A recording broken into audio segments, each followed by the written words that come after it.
Hey everyone, thanks for joining us at the Progressive Forum, the world's only expressly progressive lecture series. We're based in Houston, Texas. I'm Randall Morton, founder of the Forum. We're excited to present Andy Borowitz, who has been called one of the funniest people in America. He's the author of Profiles in Ignorance: How America's Politicians Got Dumb and Dumber. I'm grateful to our generous sponsors, Don Griffin and Mary Kubansky, Ann Hamilton, and Poppy Georges Massey. This live stream is a recorded version of our in-person event in Houston on September 21st, 2023. It will remain on our website where you can view it free. To purchase Profiles in Ignorance at a discount, click the link under the screen, and our wonderful partners at Blue Willow Bookshop will send you a copy. And please consider a voluntary donation to the Progressive Forum by clicking the donation link to keep these free educational live streams available worldwide. Andy Borowitz is an award-winning comedian who writes the Borowitz Report, published by The New Yorker, a satirical news column with millions of followers. He plays to sold-out venues around the world, including his most recent tour called Make America Not Embarrassing Again. I give you Andy Borowitz. Thank you. Oh, thank you so much. Wow. Thanks for that. Thank you. Mwah. To the people upstairs, thank you. Randall, before we dive right in, can I just thank everybody for coming out? This is not an inexpensive evening, and I know there's a lot of competition in Houston for your entertainment dollar. For example, Ted Cruz is speaking tonight. He is, well, no, he is over at the Regressive Forum, and that should be good. But thanks for choosing me. Thanks for choosing me over Ted. Now, I leave it to you to choose someone else over Ted next time around, okay? I think, if you know what I mean. It all starts here at the Progressive Forum, right? Absolutely, and I want to note that in 18 years, no other speaker has been in touch as much as you, promoted the event. You're the only one. You've just been a joy to work with, and we really love having you. Clinically, that's called neurosis, and they have not yet found a cure, but thank you for thanking me. I appreciate it. We've got group therapy going on. We do. I can feel it. I can feel a lot of unbalanced people here tonight. I can feel it. We are. It's been a hard few years. Tell me about it. Yeah. So let's begin on your book. It outlines 3 stages of ignorance, to me, which sounds like stages of grief. You know, this is group therapy here. The first is ridicule. The second is acceptance. And the third is celebration of ignorance. Yes. How did we get started on this path of ignorance that you've outlined? I'm laughing already, so. Well, I'm glad you're enjoying what you're saying, Randall. It's great because you can talk to yourself all day like this and keep yourself in a state of delight. Yeah, just keep you grinning. I mean, you don't need those psychedelics that Michael Palin's got. You can just do it yourself. Well, I want to get into that. First, I want to get a sense of the lay of the land here a little bit. Are there any Borowitz Report readers here tonight? Okay.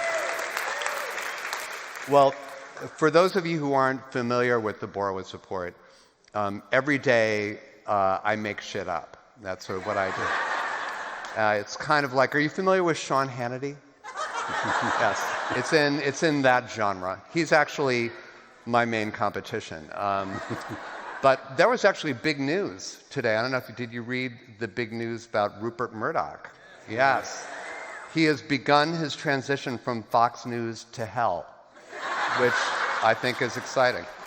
But that's an example of my reporting at the Borowitz Report. It's made up news, and the book is a real departure from that because the book is 100% true. It's all factual. It's a history book, and everything in it actually happened, unfortunately, I should add, because I really did research on ignorance among our politicians and how it has increased over the past 50 years. And when I got into this, I realized that ignorance is nothing new in our politicians. We've always had dumb politicians.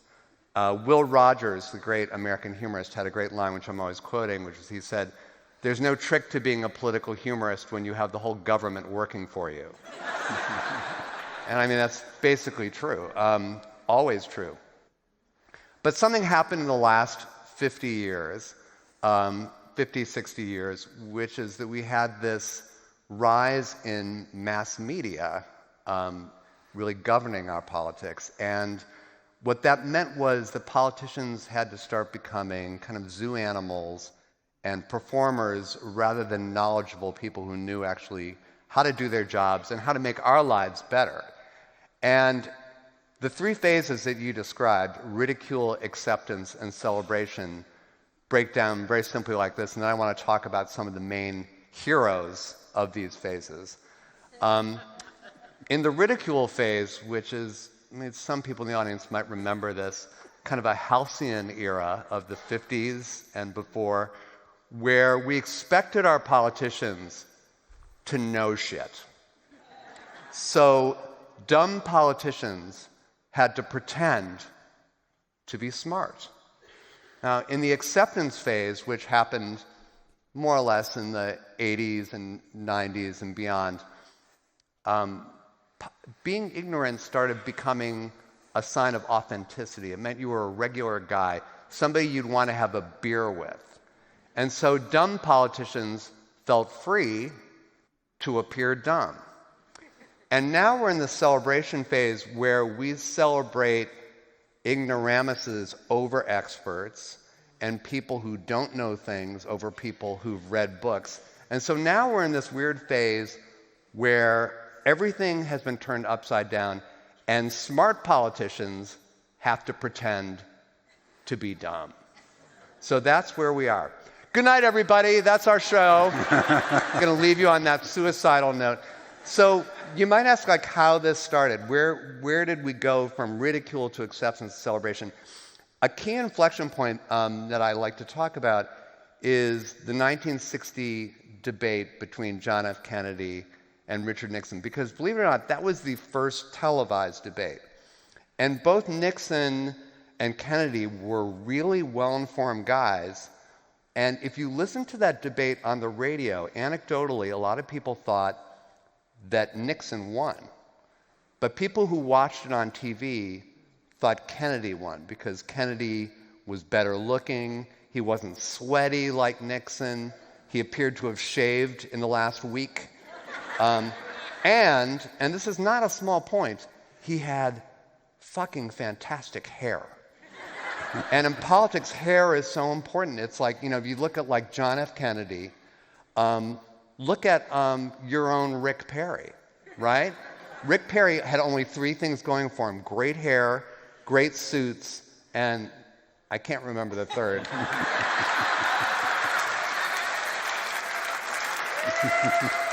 Oops. I can't. Oops. Sorry, I had to do that. Because I'm in Texas. I had to do that joke.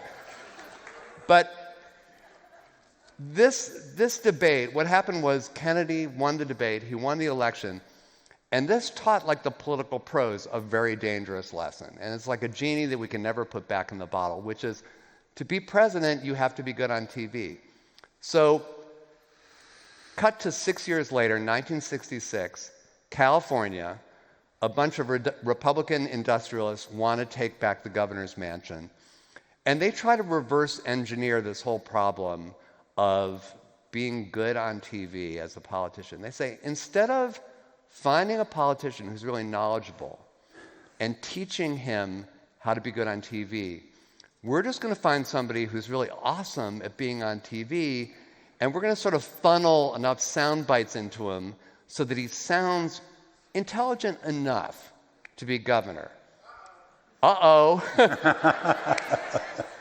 There you go again. That's right.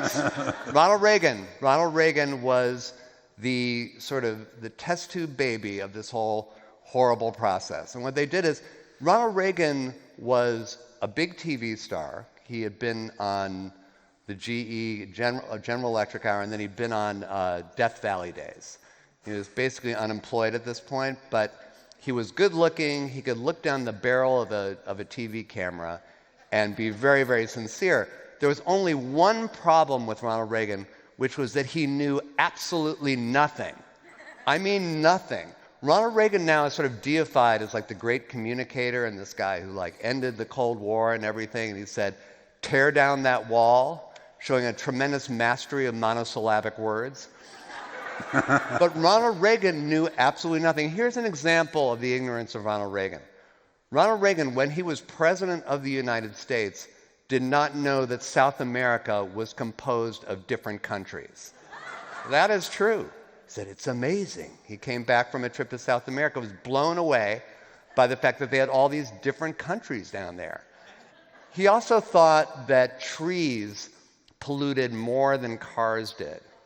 And he honestly said this, and when he was campaigning in 1980, he went to Claremont College in California, and the students at Claremont College tacked a sign to a tree that said, chop me down before I kill again.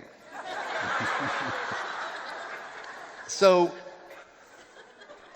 you know, Ronald Reagan was trained he was taught all these sound bites, and he won the election in California by over 1 million votes. And we have never really looked back from that point, because it taught a very dangerous lesson, which is you have somebody who's good on TV and seems knowledgeable enough, and that's enough to elect somebody. And it worked then, and it was tried again less successfully in 1988. They had this guy, Stu Spencer, who was kind of the Svengali who masterminded Ronald Reagan's campaign.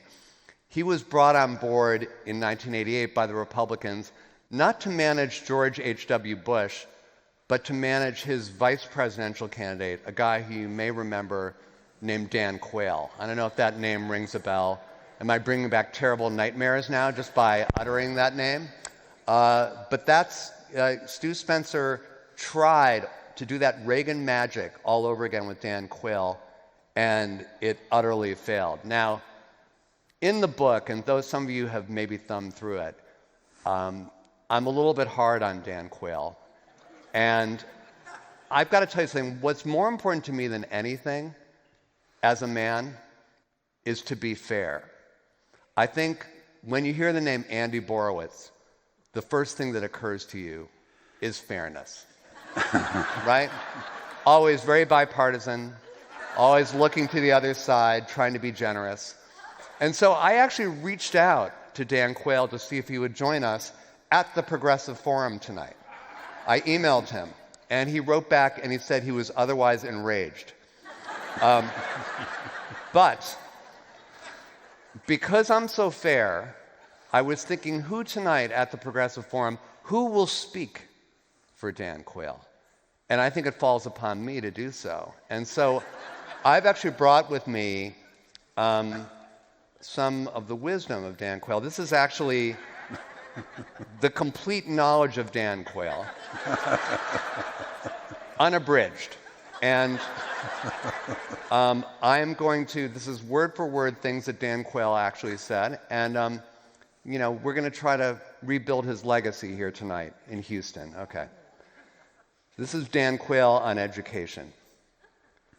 Quite frankly, teachers are the only profession that teach our children.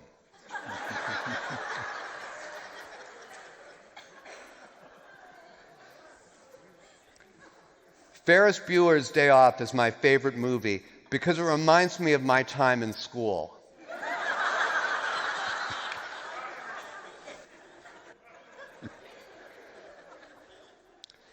You take the United Negro College Fund model that what a waste it is to lose one's mind, or not to have a mind is being very wasteful. How true that is. Dan Quayle on geography. We have a firm commitment to Europe. We are a part of Europe. I love California. I practically grew up in Phoenix.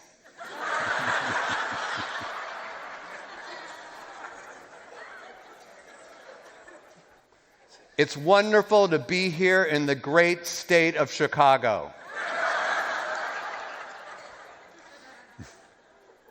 Dan Quayle on outer space. Space is almost infinite.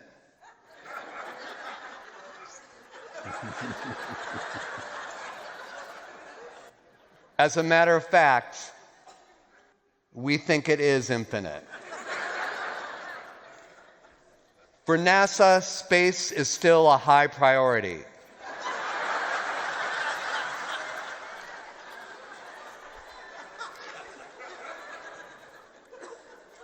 It's time for the human race to enter the solar system.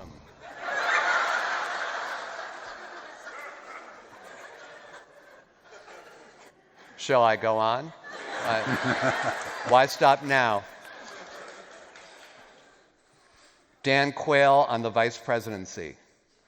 One word sums up probably the responsibility of any vice president, and that one word is to be prepared.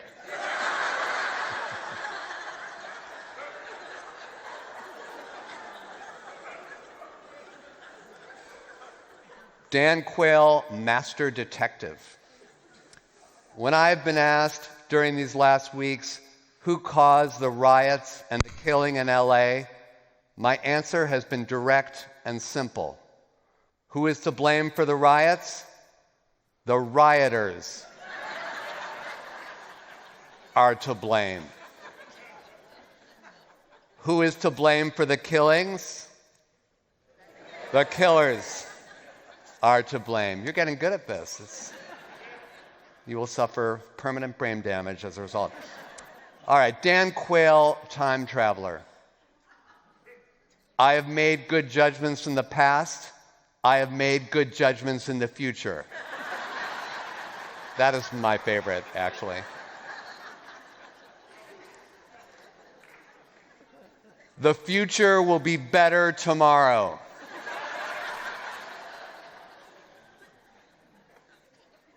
The real question for 1988 is whether we're going to go forward to tomorrow or past to the back. And finally, because you've been so patient, Dan Quayle on family values. Illegitimacy is something we should talk about in terms of not having it. And finally, Republicans understand the importance of bondage between parent and child. There you go. Okay. Yeah. Yes. Was I being fair enough? Let's just keep accelerating. Can you hear me? Microphone. Mic this bit. Is it still working? No. We need maybe pick up the emergency mic. Okay. We have the technology here. Got one? There you go. Let's see if that one works. How do you turn it on? What? Getting a lot of help here. See, this is why we keep losing elections. Our mics don't fucking work. Everybody can hear what like Louis fucking Gohmert is saying, but he's got smart things Hello? saying no. Oh, finally. It's on. I just tried to use it. Yeah. Thanks. But I mean, we make a good point. You libs have got to get your microphones to work. I'm sorry. Go ahead. This is group therapy. It's all acceptable. Okay, You know. fine. Radical acceptance. I want to ask you for your Reagan story about Jim Baker, who's here in Houston, from Houston. took Reagan to task for shrugging things off. Could you share that story? This is a true story, too. I mean, everything in the book is true, honestly, so I won't keep on reiterating that. But when Reagan was president, Jim Baker, for a while, he went through a number of chiefs of staff, but Jim Baker was his chief of staff. And it was the eve of a very important economic summit. And Jim Baker left him this binder, a briefing book that he had, painstakingly prepared for Reagan. And he went in the next morning, the morning of the summit, and he noticed that Reagan had not even cracked the book. It was clearly just sitting in exactly the same place where he had left it. And Jim Baker said to him, "Mr. President, how come you didn't look at the briefing book?" And Reagan said, "Well, Jim, The Sound of Music was on TV last night." That is true. That is 100% true. There you go again. There you go again. What about the stage of acceptance of ignorance? What do you mean by that? Well, this is really a stage that I think Texas can take tremendous pride in because, first of all, can I just say something? People give Texas a lot of shit, but I could not have written this book without Texas. Okay? Honestly. Molly Ivins is in your book. Yeah, Molly Ivins is throughout the book. I mean, yes, let's hear it for Molly Ivins. There's no one better. As I was doing research, I realized, so that's why Molly Ivins liked to stay in Texas and write about Texas. It makes perfect sense because there's so much great material. I mean, Wisconsin doesn't show up once in the book, but only because I didn't write about Scott Walker. But okay, so we get to the ridicule phase. As just to recap, dumb politicians still had to pretend to be smart, and so it worked for Reagan because he was a good actor and he could pull it off. It didn't work for Dan Quayle because he was just a startled deer, and literally just froze up. And whenever he had to say anything on camera, he just seemed like the idiot that he was. Interestingly enough, he passed the torch to a guy in the acceptance phase who he had an awful lot of common with. He went to the same fraternity. He was the same generation of generational wealth. He was the same kind of, white, wealthy, privileged guy who didn't do very much and didn't crack a book in college. And that guy was your governor, George W. Bush. So George W. Bush was really the founding father of the acceptance stage of ignorance because he much like Reagan and Quayle, he didn't know very much, but he approached that problem very differently because those two guys still had to pretend that they knew things. Reagan was good at pretending. Quayle was totally hopeless at pretending. George Bush dropped the pretense. And there was a specific moment in the 2000 election, he was running for president for the first time, when he kind of cracked the code, which was he was in Boston doing a TV interview, and there was a guy named Andy Hiller who was interviewing him at a local TV station. And Andy Hiller had this kind of shtick, which was he would have politicians on, and then he'd ambush them with a pop quiz. And so he thought it'd be good to ask George Bush, since George Bush was saying that he wanted to be the leader of the free world, he decided to ask him some foreign policy questions. But they weren't tricky questions. They were name the leaders of these 4 countries. And he ran 4 countries by them. Some of them were kind of famous. Some of them were a little more obscure. But George Bush only got 1 out of 4 right. And, in an earlier era, like in the ridicule era, doing so badly on a pop quiz like that would pretty much end your whole campaign. But Bush handled it very differently. His campaign handlers, led by Karl Rove, came up with a strategy which they had his communications director, a woman named Karen Hughes, come out and say, George W. Bush is running for president of the United States, not Jeopardy contestant. Now, this is a really interesting defense because it suggests that president of the United States is an easier gig than going on Jeopardy. But like most of these sound bites, like, there you go again, it didn't mean anything, but it worked in the moment. And what it did is it enabled George W. Bush to flip the script, because in the future, instead of doing what Quayle would have done, which is flounder because he didn't know the answer to a question, he would say, yeah, I don't know. Who cares? And he would basically say, like, to the audience that, he doesn't know stuff, they don't know stuff, and that's okay. And he said that he would surround himself with really smart people, and they would do all the thinking while he would do, I don't know, all the grinning. I don't know what he was going to be doing. But what it did was it reinforced this idea that the President of the United States shouldn't be well-informed or smart. He should be somebody, quote unquote, who you wanted to have a beer with. Now, there was this famous poll in 2000, it was the first time this was done, where they asked, who would you rather have a beer with, George W. Bush or Al Gore? And that was one contest where George W. Bush did not actually need the Supreme Court to win. He won it fair and square. More people wanted to have a beer with George W. Bush. Now, there are a couple of things to know about this quiz. First of all, I question why it's better to have a beer with a recovering alcoholic. I don't think that shows a good choice of drinking partner, unless maybe you think you can also have his beer because he won't have it. I don't know. But that was one aspect of it that was a little weird. But here's the weirdest aspect about that beer quiz.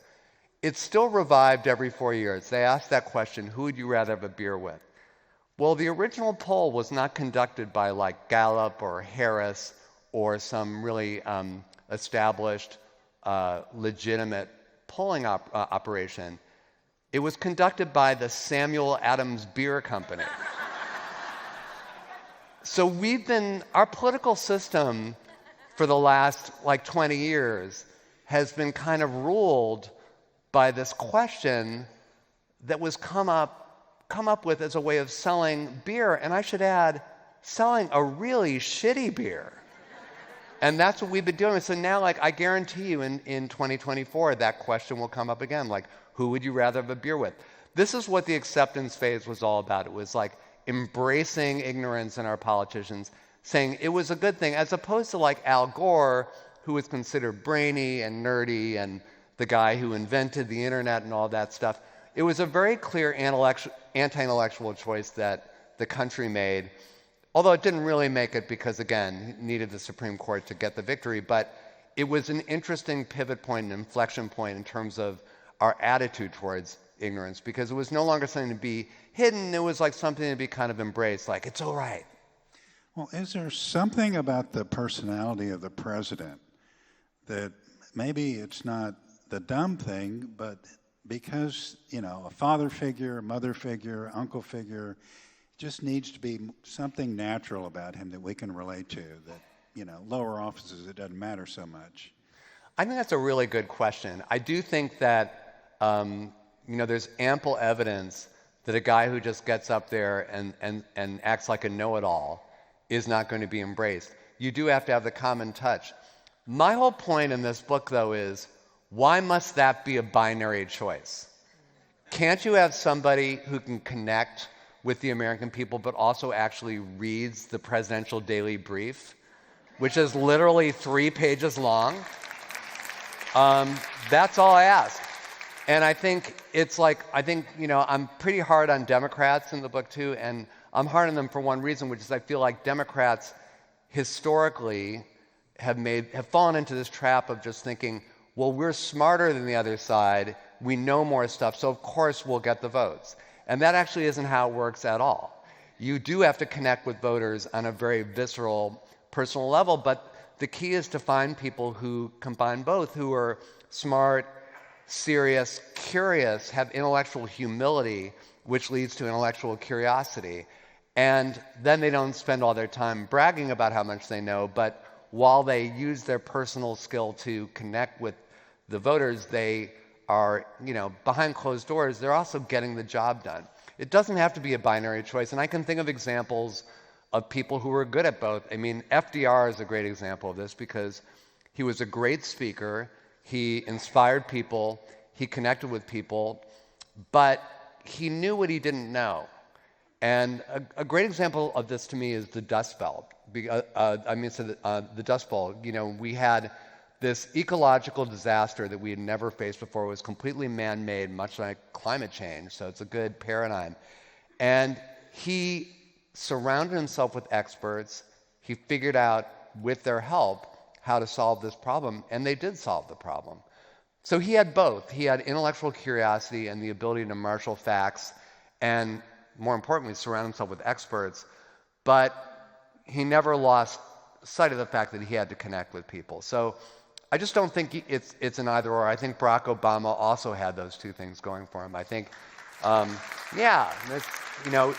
me, the best president of my lifetime. People like to carp about Obama didn't do this and Obama didn't do that, but he was a pretty amazing president, especially when you consider he wasn't even born here.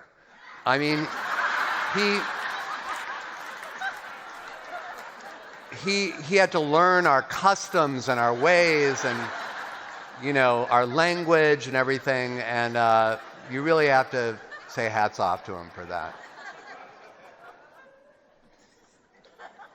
Okay, how did we get to the celebration stage? We've done the acceptance. What did that lead to?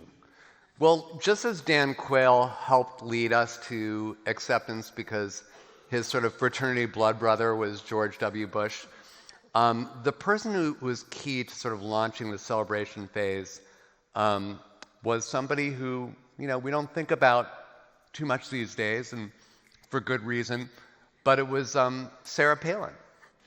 Yes. Wait, someone applauded, like, yeah, she was good, liked her. Whatever happened to her?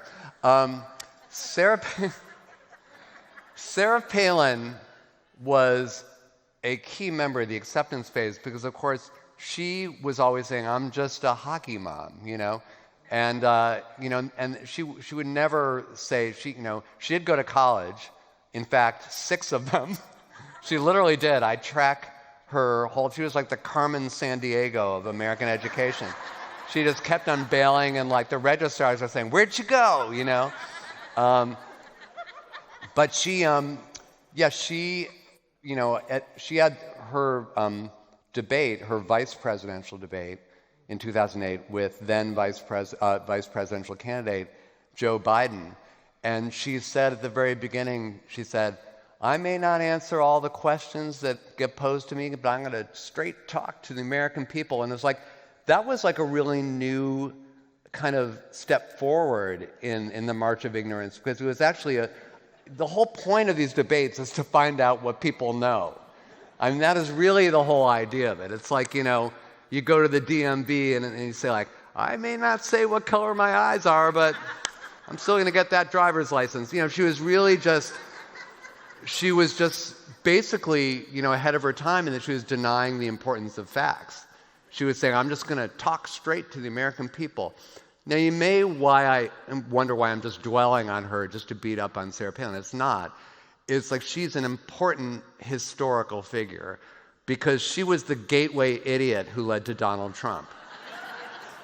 She had his same sort of toxic brew of ignorance and grievance, because the way she went after Obama was not like, you know, I disagree with Obama. It was like, you know, Obama's a terrorist. He's palling around with terrorists.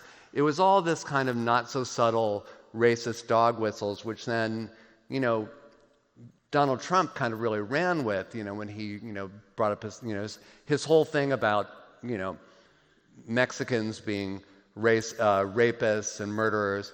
And also, I'm sure some very fine people, he threw that in like at the end.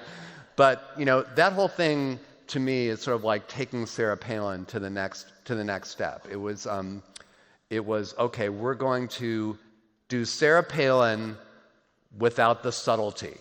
Without the nuance of Sarah Palin. We're now just going to like mainline Sarah Palin right into you. And so Donald Trump, to me, is the key like player in the celebration phase. Although I would say he's not quite in the paradigm as I describe it, because remember, when I was describing celebration, I said in the celebration phase, because ignorance is now being celebrated, smart politicians have to pretend to be dumb. And in Donald Trump's case, no pretense was necessary. He actually is a very well-educated man. He went to University of Pennsylvania. His parents could afford to send him to the finest college, as much as George W. Bush went to Yale and never cracked a book. You know, he had access to information, but he's a very arrogant guy, not a good student, and not a reader. He's never read an entire book in his adult life. We only know one book that he actually owns, besides The Art of the Deal, which, by the way, he didn't write. It was written by a guy named Tony Schwartz, who was his ghostwriter. We don't even know if Donald Trump has read The Art of the Deal. I doubt it. But the only thing we know is that his late ex-wife, Ivana, said that he had one book at his bedside, which was a collection of speeches by Adolf Hitler. I believe he's probably read some of that, because you'd see sort of an homage in some of his speeches. But Donald Trump falls into this category of a guy who celebrates his ignorance and will do things like, you know, he'll stare at an eclipse without sunglasses on. He'll tell us how to cure COVID by ingesting bleach. He'll say that the British had, you know, fighter jets in the 18th century during the Revolutionary War. All these things are true, and they're cited in the book. He called 9/11 7/11. That's true too. But he comes by his ignorance very, very honestly. It's all very sincere. Whereas there's this whole other category of people in the celebration phase who are really smart, really well educated, but are doing their best to hide it and act like idiots. And this group includes the aforementioned Ted Cruz of Princeton University fame, Ron DeSantis, who went to both Harvard and Yale, Josh Hawley, who went to Ivy League college and, you know, is in fact the fastest man on earth. He clocked in it faster than Usain Bolt on January 6th. But I mean, all these guys are well-educated, very smart guys who, and I find this more offensive, their ignorance is totally performative. They're putting on a show of being stupid. And that to me is, in a way, I find that in a way morally more offensive than Donald Trump, because Donald Trump really is doing the best he can. He really is. But and so, by the way, are people like, you know, people are hard on Marjorie Taylor Greene, but again, I think she is very sincere in her stupidity. I don't think that she is making anything else. And by the way, as long as I'm defending her, I think she's been really unfairly maligned for that whole comment she made about Jewish space lasers, because I'm going to just be honest with you guys. I am Jewish, and I am so flattered that she thinks I could operate a space laser. I mean, I was so proud of myself when I figured out how to mute myself on Zoom. I mean, and Zoom is tricky. I mean, as you know, if you try to, I mean, look, I mean, if Jeff Toobin knew how to use Zoom, he'd still be on CNN. So, you know, it's a tough thing. But I mean, space lasers, come on. Are there any Jews here tonight? I'll bet there are a few. I mean, our history would have been so different if we had space lasers, like when we were running away from the gazpacho. So yeah. I love Marge. I love Lauren Boebert too. She's great. Did you see her yesterday when Merrick Garland was speaking and they cut to her and she was vaping in the audience? It was so amazing. She was doing that. By the way, she and Rudy Giuliani have completely ruined groping for me. That used to be my favorite fucking activity, and now I'm over it. I guess I'm digressing a little bit, but these are also important issues. Like, This is therapy, so Yeah. let's get it all out. So you're all about the leaders in your book. What about the voters who are okay with these know-nothings? What's your perspective? well, it's an interesting question because, when I went, this is a research project. This is like writing a term paper. I did a lot of research, and I went in with certain biases, certain kind of suppositions that some of which turned out to be true, and some of which didn't turn out to be true. And I sort of thought, well, where this is all going to lead me is that if we have better education in the country, then we would have better voters. We'd make better decisions. And I wasn't alone in this because the guy who also believed this was FDR. He said, education is the key to democracy because you can't have an uneducated populace making such important decisions. I have a slightly different feeling now, having done the research. And look, I'm not a historian. I'm not a sociologist or a neurologist like George Santos. I'm just a guy with opinions. But the fact is, smart people make bad voting decisions. And a lot of smart people voted for Donald Trump and would vote for him again. And in Germany, I hate to keep on bringing up this guy, but a lot of educated people voted for Hitler. They thought that Hitler was their best bet to keep communism out of Germany and to defeat communism. So the problem is we have all kinds of confirmation biases. We come into an election with all kinds of biases. And just being smart isn't enough. We do need to be, again, persuaded by somebody who is a great, I hate to say great communicator because that sounds like Reagan, but who's got that personal touch and that ability to cut through. And where I sort of come to at the end of the book is not, despite everything I've told you tonight, it's really not a depressing read. I am an optimist. Maybe I'm too optimistic. Maybe I'm too idealistic. But I'm from the Midwest. It's kind of a cliche to say that Midwesterners have this kind of optimistic, can-do attitude. But that's just sort of my legacy. I'm stuck with that. And so I believe that we can do better and that we can improve as a country. But I think there's some important steps towards doing that. And by the way, I'm not trying to diminish the importance of education. Education is super important for so many things. I just don't think it's the silver bullet that's going to solve our problems with our democracy. So let me try this out on you and see what you think. And it's in the book, so you can take a look at it and see what you think. I have this trickle-down theory. We heard a lot about trickle-down economics, and Reagan started that. Trickle-down economics has never worked, okay? It keeps on coming. Every time somebody wants to cut taxes, they say, trickle-down, that'll work.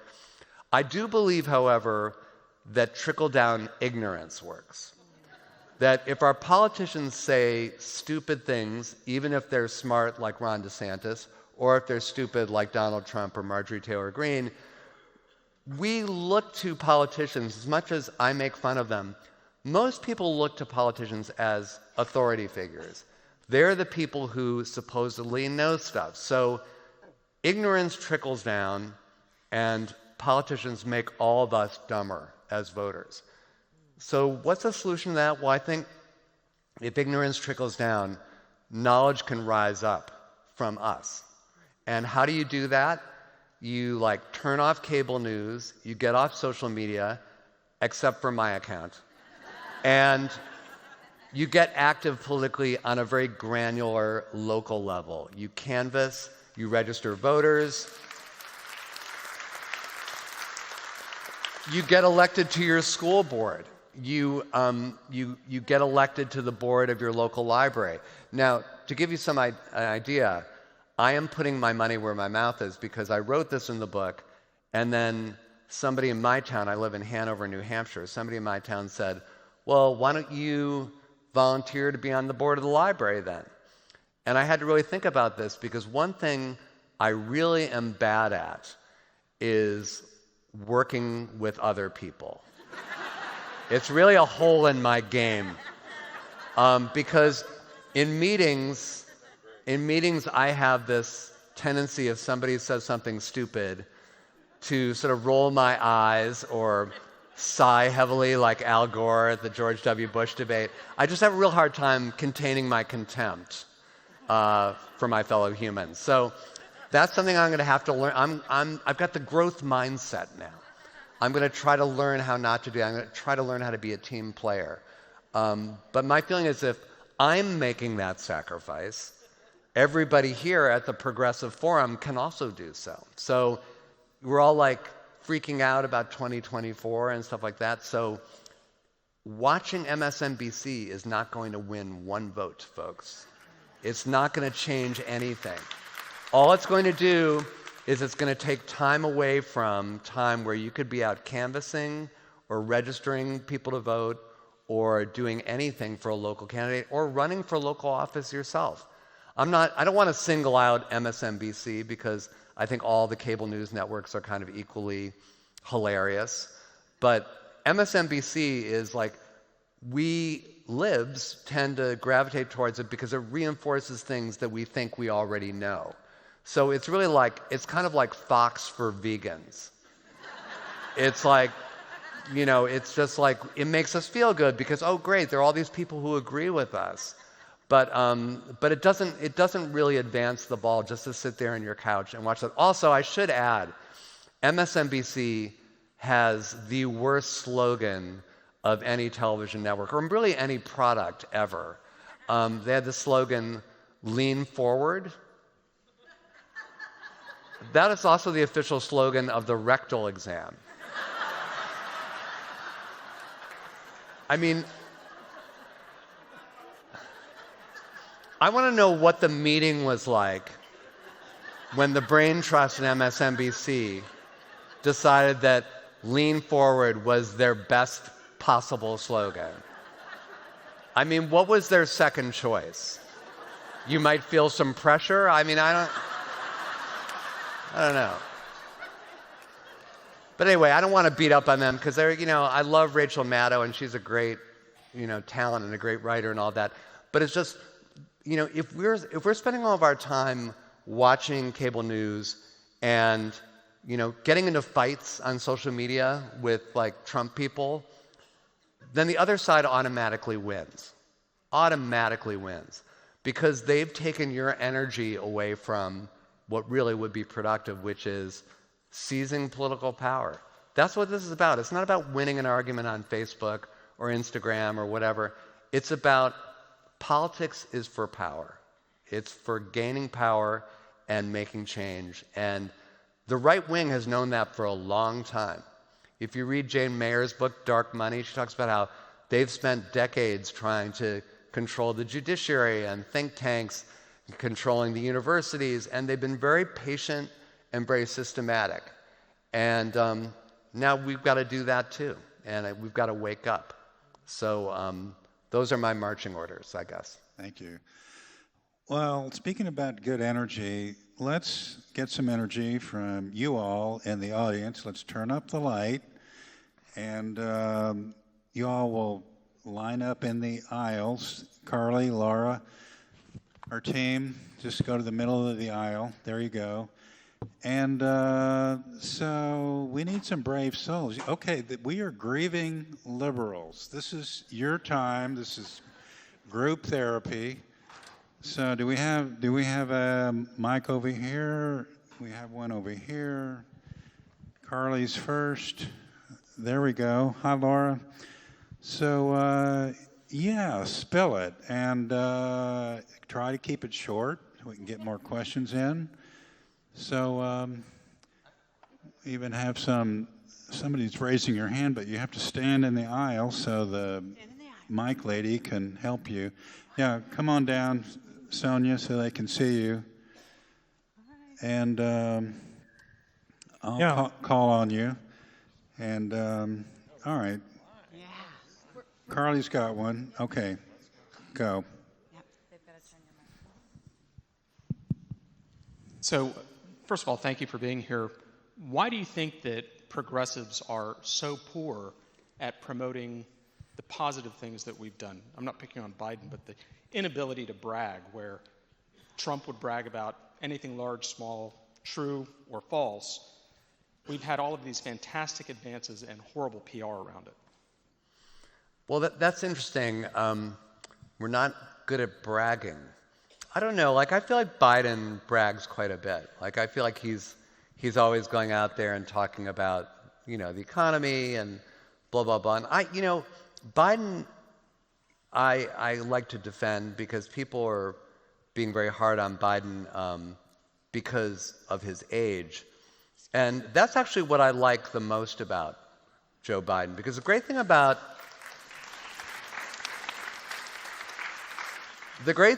old people is they don't give a fuck. And like Barack Obama would get asked a question like, do you think that we're going to have a government shutdown?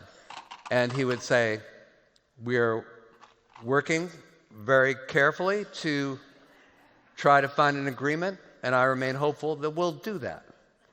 And then you ask like Joe Biden, are we going to have a government shutdown? And he says, I don't need to answer that, Jack. Go fuck yourself. And I like that in a president. I think we need more of that. But I don't know. I don't know if bragging. I know that Trump. No one's a better bragger than Trump. God knows. I mean, he's got that field all to himself. But I'm not so sure that bragging is really why Trump has succeeded. I think that Trump in 2016 really, whether you like it or not, he really plugged into something, which is he plugged into white grievance. Like he just exploited people's, desire for scapegoats, which is a very ugly but unfortunately a human reality, which is that people like to blame their problems on other people, whether the other people deserve the blame or not. The problem I see for Trump now, interesting enough, is that he's still got grievance, but his grievance has shifted dramatically. Like in 2016, it was a grievance that millions of people could relate to, because millions of people are thinking like, yeah, I don't have a good job, and maybe it's those immigrants who are taking my jobs, and yeah, the country doesn't seem like we're number one anymore. Maybe that's because the Democrats have screwed up the country, whatever. So he had sort of an argument that would really resonate with millions of people. Now his grievance is that the election was stolen from him. And that's a grievance that very few people can relate to. The only person I think who can relate to that is Al Gore. And I don't think Al Gore is going to vote for Trump. So right now Trump's like his whining, he sort of reminds me of like the guy whose like high school girlfriend broke up with him, and at first like you're kind of like, oh yeah, I know that she sucks and everything. And then by week 3 you're just like, shut the fuck up. I don't want to hear about Stacey anymore.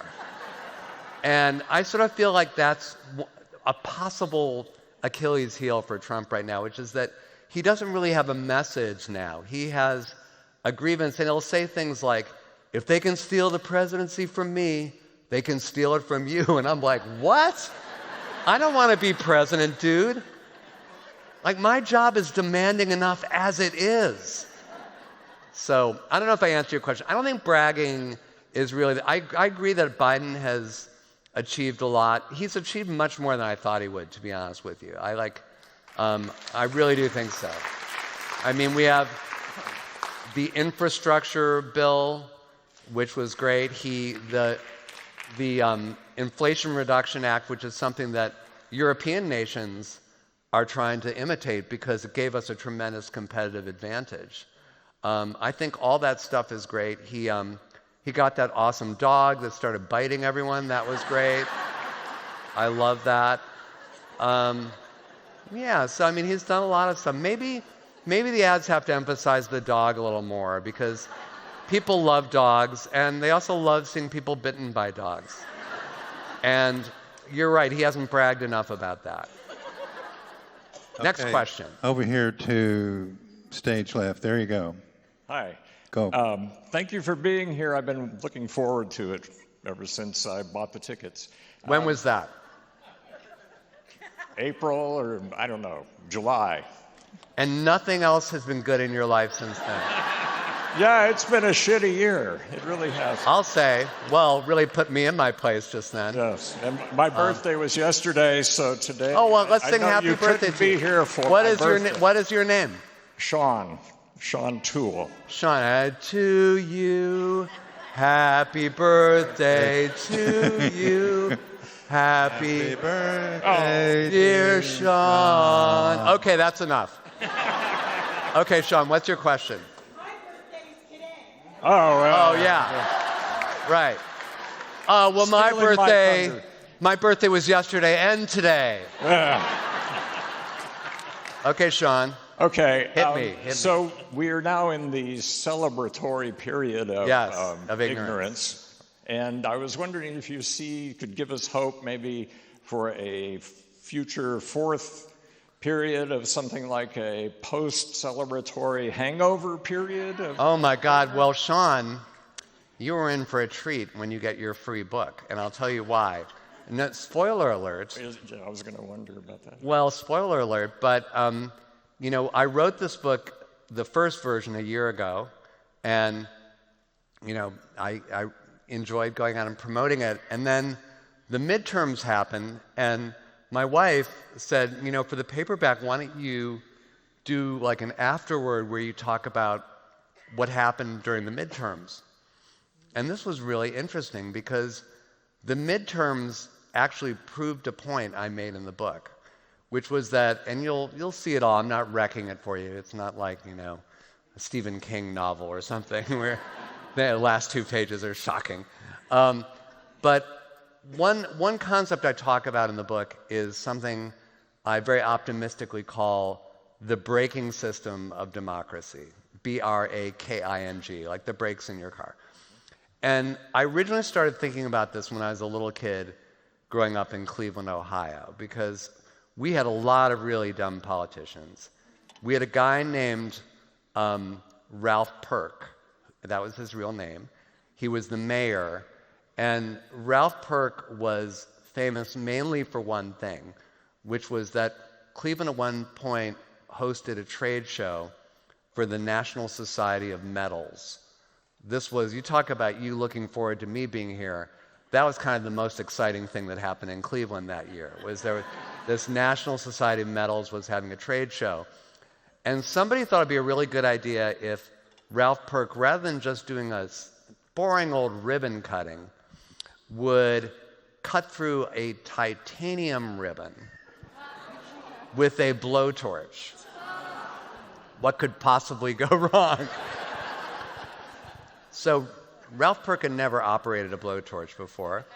This was before YouTube, so there were no blowtorch tutorials that he could avail himself of. So instead of cutting through the titanium ribbon with a blowtorch, he set his hair on fire.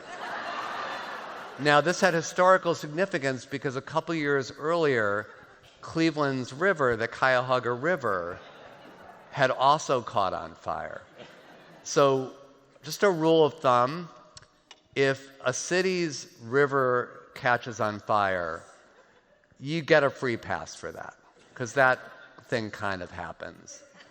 But if a city's river and its mayor catches on fire, that can start to affect tourism.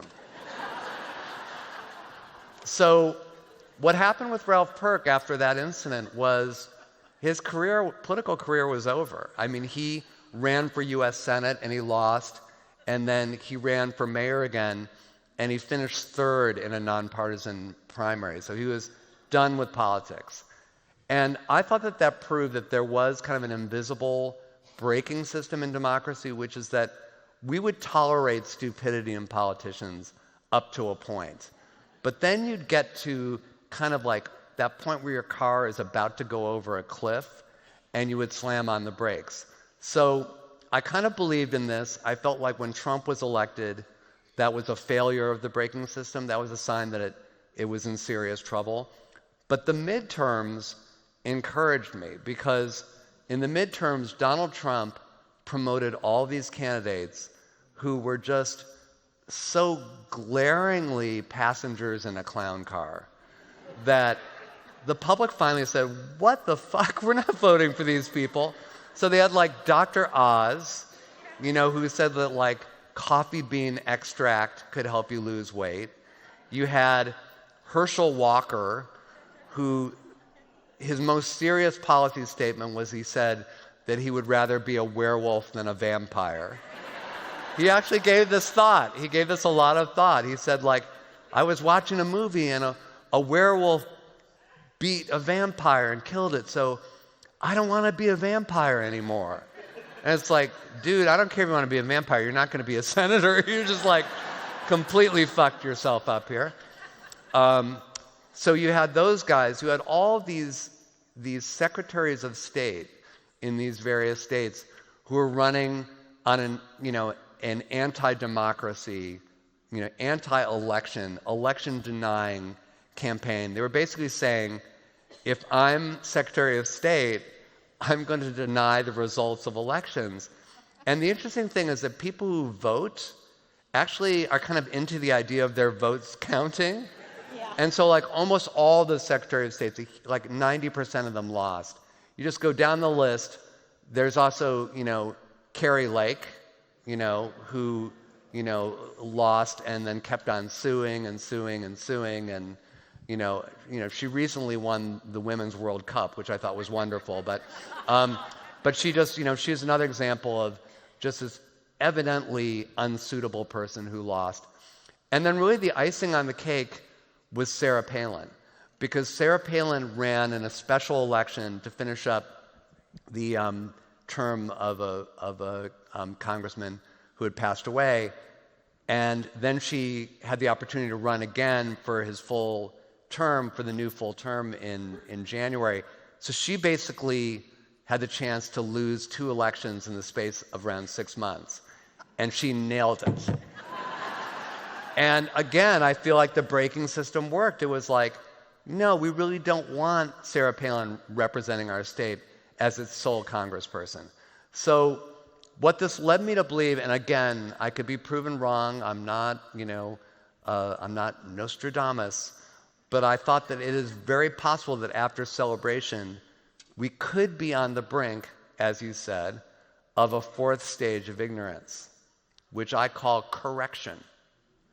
But again, everybody in this room has to help make that happen. It's not going to happen without us trying. So that's my answer. Was it worth the wait since April for that? It was definitely worth the wait. Okay. Thank you, Sean. Happy yesterday birthday. So I'm not seeing anybody in the mezzanine. There is one? Okay, great. Go. Thank you. I'm wondering what the background, what the origin story is on Harlan Dornson and Tracy Klugian. Okay, that's a sort of a Borowitz Report super fan up there. I suddenly feel like I've been transported to Comic-Con. Well, what this gentleman is referring to is, in the Borowitz Report, I'll often refer to people either like somebody who's being interviewed, like a voter, or some man on the street person, or the head of an organization. And 2 of the names I repetitively use are Harlan Dornson and Tracy Klugian. And the way these names came about is that when you're doing what I do, I talk about public figures all the time, like Biden and stuff like that. But when it comes to sort of an average person, you want to have the name of somebody who's not real. Like, you don't want to have a name of somebody who then turns out to be like, a lawyer, for example, in a litigator, if you get my drift. So I would like play around with names until I could find somebody who, if you Googled their name, you could not find them because they didn't exist. And after many attempts, those were 2 of the names I came up with of people I'm confident either don't exist or they're completely off the grid, like they've never had a driver's license, whatever. There's another guy who I quote quite often as an expert, because I always like to quote experts on different things. And I'm often quoting Professor Davis Logston of the University of Minnesota. And I quote him like he's, depending on what the story is, he's either the dean of the University of Minnesota Law School, or he supervises polls for the University of Minnesota's Opinion Research Institute, which doesn't exist. But sometimes it'll be a very specific thing, like if I'm doing a story about groping, for example, which aforementioned, I'll say, Professor Davis Logston, who for the last 30 years has studied the impact of groping on political careers, said, and I just slip it in there because I love the fact that they're experts in everything, and they always turn up like on cable news or on NPR saying what they know. So I've been doing this for years, and then out of the blue, the University of Minnesota had a staff newsletter that they published, and somebody who didn't do their research wrote in it was university staff notes. It was like a little column of like exciting things that were happening to people at the University of Minnesota, and they said, congratulations to the University of Minnesota's own Professor Davis Logston for being cited in the prestigious Borowitz Report. Now, that is wrong on so many levels. That is not the end of this story. So the St. Paul Pioneer Press, which is a newspaper in St. Paul, was curious about this, and they Googled Davis Logston, and they found that he held approximately 2,000 different positions at the University of Minnesota. And so he did this whole article. He contacted me, and he did this whole article about Davis Logston and what a remarkable thing it was. And then some superfan decided that he would create a LinkedIn profile for Davis Logston with all of his various positions. Now, this guy did something I would never do, which is that he found a photo of this guy on the internet who looked kind of like what you imagine a professor at the University of Minnesota would look like. Very white, like white hair, very kind of, I don't mean to stereotype the Midwest, but kind of bland, sort of a bland-looking guy. The only problem with this was that the picture was of a real person. Like he took a real person, and this guy was an academic, I think, in Queensland. Where is that? Is that New Zealand, Australia? Is that where Queensland is? And so there was another article about Davis Logston and about his LinkedIn profile, and this reporter tracked down who the picture was of, and he called this poor guy in Queensland and said, do you know that you have this alter ego in America? And I felt bad because the guy said, well, I'm not happy about it, but I don't see if there's anything I can do about it. So I thought I'd end that story on a sad note, but it just shows how things get out of control on the wacky internet. Okay, who's next? Is there anybody up here in the mezzanine? Yeah. Okay. Go ahead. Okay. My question was to touch on a point you made previously about age. And as a younger progressive, I have a question of just about how,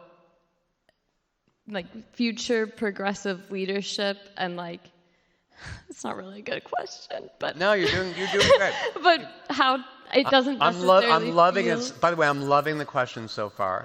Okay. And I think I want you to have confidence in your question because you're our only hope for the future. We're done. Bleak. I want to say something. Most of the people here, we're the ones who've destroyed the world. And we're looking to you, and specifically to this question, to get us out of this mess. So I'm pinning a lot of hopes actually for my future on this question. So keep going. Jesus. Okay. Relax. No, Well, relax into the question. You're doing so well. It's a question about trusting the younger generation in leadership, and it doesn't always feel that way as a young person, especially. Yeah. And conversations around like young progressives, it sometimes is like, oh, it's too much or not enough, or I guess. Oh God. Okay. That is. Let's hear up for that question. First of all, let's hear up for that. I think here's the Real thing. courage there. I know that I'm being silly and trying to get cheap laughs at your expense, but honestly, when I think about the future, and this isn't me being sentimental and like, Whitney Houston believing that children are the future and all that stuff, and that's not even my favorite song of hers. I like some of the things she did for The Bodyguard better. But I really think let's look at Texas, for example, if we must. I know. But what I see in Texas is a kind of a somewhat depressing present, but a very bright future. Because a number of things are happening. One is the state's going to get younger, just demographically.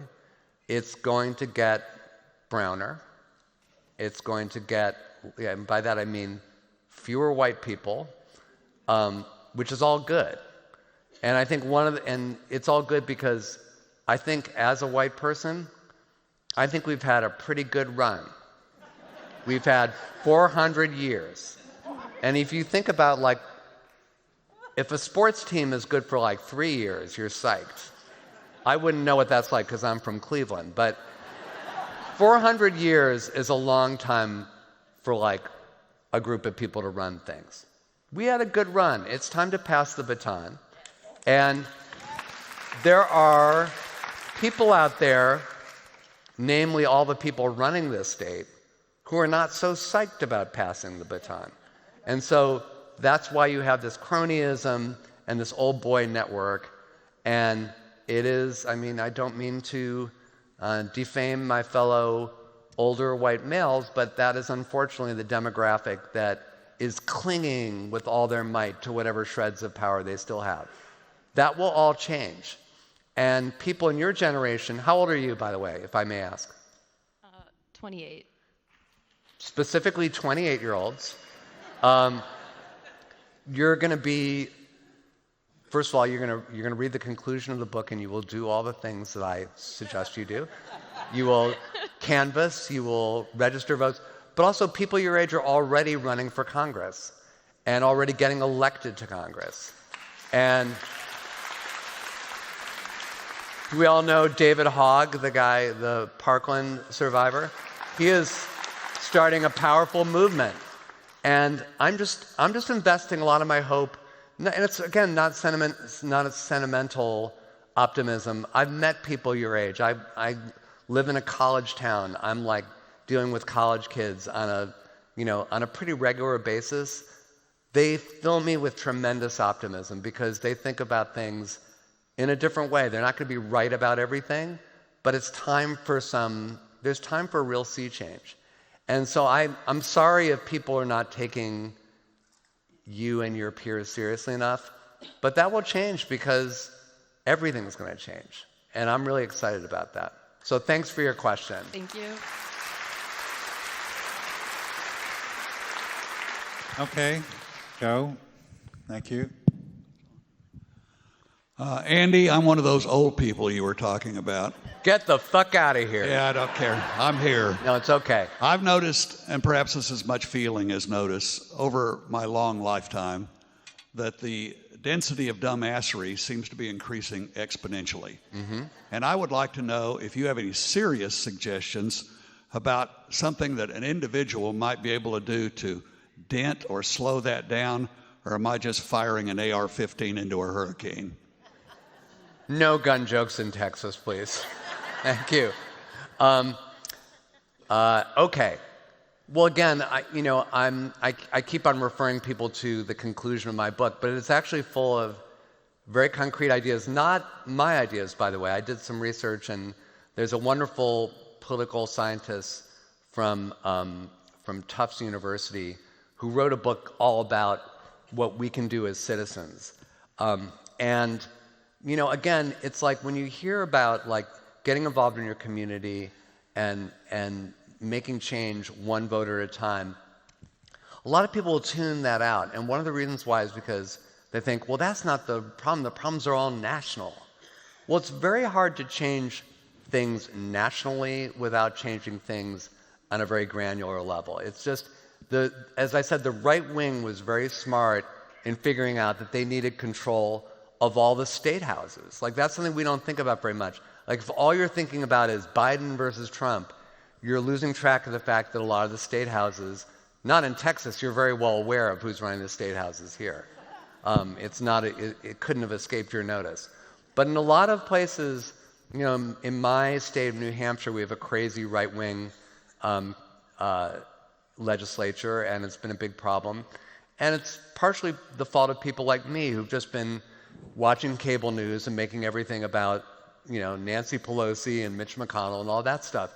So I do think we can, as I said, make ignorance rise up instead of just having, make knowledge rise up instead of just having ignorance trickle down. But all the stuff that you have to do to make that happen is really hard. And it's a question of, do we want to do hard work? Do we want to do the hard things? Do we want to change voters' minds one voter at a time?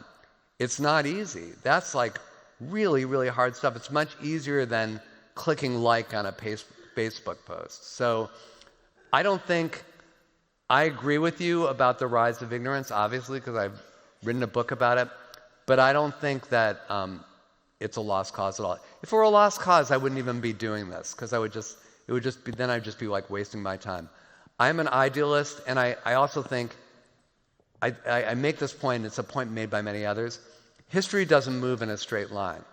Like after Barack Obama was elected, you could have made the wrong assumption that, oh great, now every president is going to be super smart and eloquent and read lots of books and also be really great on television and good looking and have a wife who's even better looking. You could have just made that sort of conclusion, and instead we got Donald Trump. So that's talk about history zigging and zagging. I mean, but just as that was like a very bad, very dark turn that we took, we can also take a bright turn. And, the fact that, Biden got elected in 2020, it was a bright turn. I mean, I know a lot of people are not enthusiastic about Joe Biden, but I think that's the wrong question. Like, that's like asking somebody if they're enthusiastic about their fire extinguisher. I mean, maybe not, but you're really glad that you have it if your house catches on fire, right? So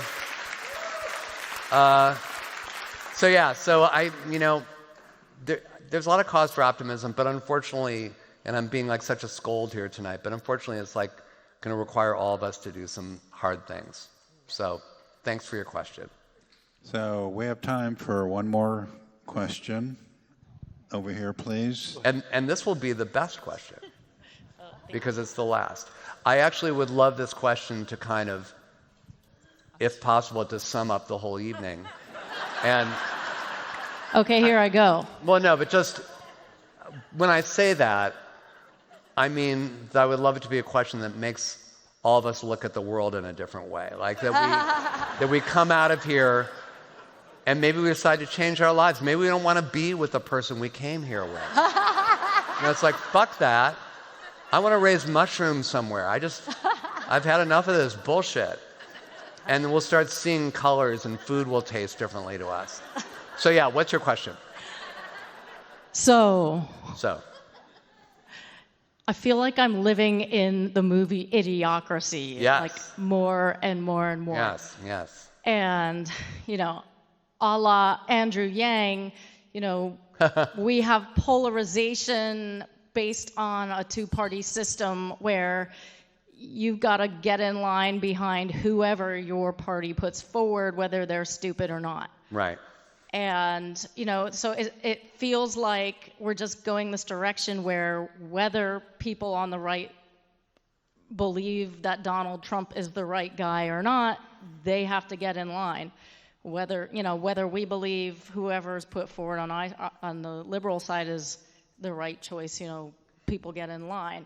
And there's really no other choice. And, you know, if a third party comes along, it's throwing a dent in, you know, potentially, usually Democratic voting. So I'm just wondering, is this two-party system what has our entire political process broken? And is there really any hope? Do you feel like we could be headed for civil war? Do you think that the system's going to correct itself? Or are we just going to continue to get stupider and stupider? Okay, well, that's a very thoughtful question. I think that there are some problems with our democracy. I think the Electoral College is a terrible idea. And, you know, a constitutional amendment to get rid of that will face a lot of obstacles because a lot of states benefit from the Electoral College, or at least a lot of politicians think they do. So there would have to be a massive kind of voter upheaval to change that. Third parties don't work in a system like ours because we don't have, in a parliamentary system, multiple parties work better because then if no party gets the majority, then there can be coalitions. So this happens like in Europe all the time, or unfortunately, you know, it's produced a very right-wing government in Israel right now, but they have a parliamentary system. So, I mean, in some ways, I would think a parliamentary system would be better than what we've got. But then you look at the UK over the last year, and you think, holy cow, I wouldn't want that. So I think these are like huge structural changes that I don't think will happen in my lifetime or even in your lifetime. I think they're really big. I mean, here's an interesting thing about tribalism, because we have a lot of tribalism in our country, and like people feel like if they have to, if somebody runs as a Democrat, they have to vote for him if they're a Democrat or a Republican. But what's really interesting is, and it's sort of baffling when you think about this, there are a lot of people who voted for Donald Trump in 2016 who had previously voted for Barack Obama. Now, that's a statistical fact. And you look at that and say, well, wait a minute. First of all, that's shocking. But then you also say, well, wait a minute, maybe there is a little bit more wiggle room in the electorate than we think. Not in terms of like millions and millions of voters, but enough voters to swing an election. And so it suggests to me that with the right candidate, you actually can peel off enough people to change the result without like third party and all that stuff, which again, I don't think works in our system. But here's another reason not to despair, and also to keep your eye on the ball, which is we talk about how polarized our country is. And one thing it's easy to lose track of, but if you go back in history, you see this is the case. Pretty much half the country has always disagreed with the other half. I mean, in 1932, when the stock market had crashed, we were in a depression, there was still like a good, 40% of the country who said, let's give Herbert Hoover another try, because he was a Republican and they voted for Republicans. So it's like, no matter where you sit, like the other half of the country, it's going to be half of the country that's going to disagree with you. And that doesn't mean we're on the brink of a civil war. That just means we're in a democracy. And our goal should be not to worry about all the people who are voting for Trump or who whatever whack jobs you've got here and, Abbott, all these people. We shouldn't worry about the fact that half the people want to vote for those people. We should just worry about getting a plurality to vote for our side. And I really think that that's the key. Like, just let's stop just focusing on we're so tribal, we'll never get out of this mess. I think we've always been a little bit more divided than people in this era are willing to recognize, because it just feels like our era feels so contentious. But I will leave you with this message of hope. The right wing spent years and years and years and a lot of fundraising and a lot of legwork to get a super right-wing supermajority on the Supreme Court. And so they finally got their wish, which was the Dobbs decision. And that has unleashed just a political nightmare for everybody who engineered it, because they were voting against the express will of the American people, which is very in favor of women having reproductive choice. So the Republicans, after decades of trying, handed the Democrats the greatest weapon they could hope for to win elections. Let's use it. Good night, everybody. For you. Oh, you have a gift. That's something for you. Wow. Wait a minute. Y'all have been a beautiful audience. We'll see you at the book signing. Andy, here's a clock for you that engraved, because when you look at a clock, we want you to think, it's time for me to get back to Texas. Those people love me. All right? Thank you all. Thank you for this clock.